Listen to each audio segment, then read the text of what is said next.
Hi, Adam Sweet here. Today I'm going to show you how to play the F major scale on the Mandola. And if you have any questions about playing scales on the Mandola, I've already posted 3 videos on how to play the C major, the D major, and the E major scales. So please go back and watch those because I've included a lot of tips and tricks about pivoting your wrist and reaching the 8th fret with your 4th finger and all kinds of other cool things.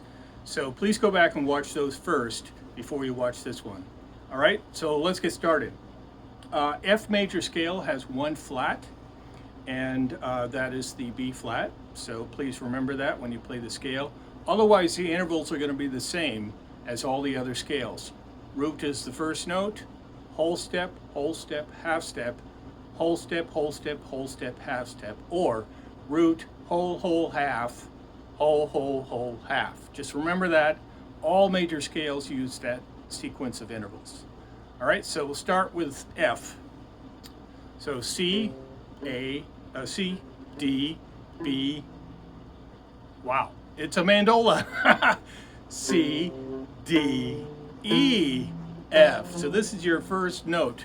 3rd finger on the 5th fret C string is an F. All right, so let's get started with the scale. So F, G,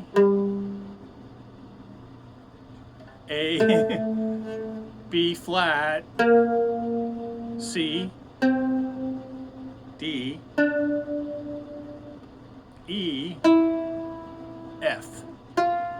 Now, you can play 2 octaves in first position on the mandola, but you just have to stretch for that last F. So let me show you how to do it. So this F becomes the first note or the root note of the 2nd octave.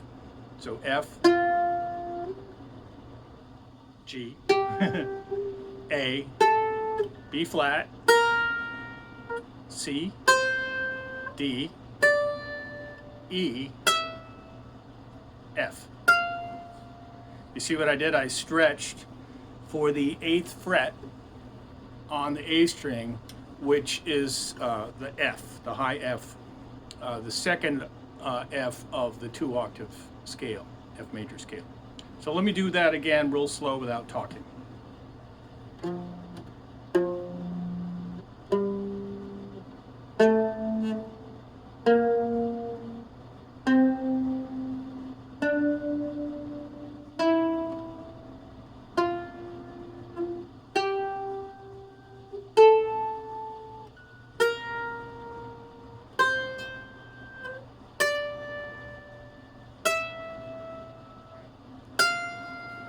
So did you notice that I pivoted my wrist to reach that 8th fret?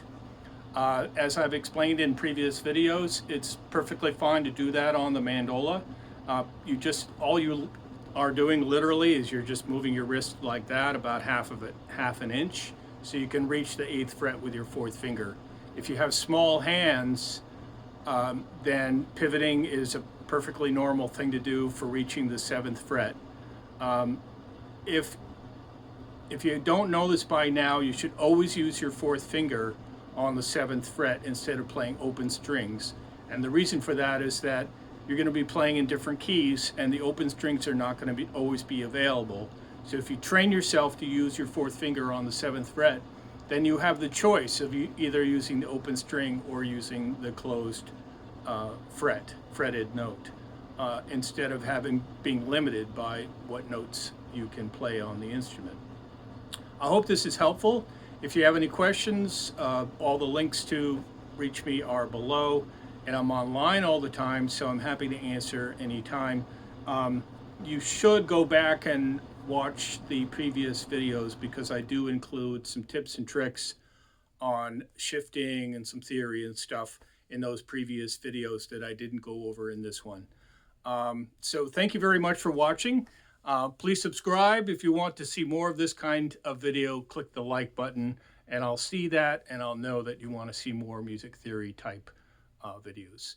And I hope you have a great day.